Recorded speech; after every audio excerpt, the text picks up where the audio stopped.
நெஞ்சம் என்னும் கூடு அதில் நெருப்பு வைத்ததாறு, துன்பம் வந்த போதும் அதை துடைப்பதிங்கு யாரு? கலங்கும் போது சேரு, அது தெளியும் போது நீரு. கடவுள் போட்ட கோடு அதை திருத்த போவதாறு? வெந்த புண்ணும் ஆறிடுமா? வேதனை தான் தீர்ந்திடுமா?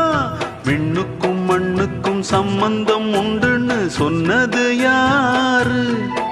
அது மன்னவன் பேரு. அந்த வானத்தை போல மனம் படைச்ச மன்னவனே, பனி துளிய போல குணம் படைச்ச தென்னவனே. மஞ்ச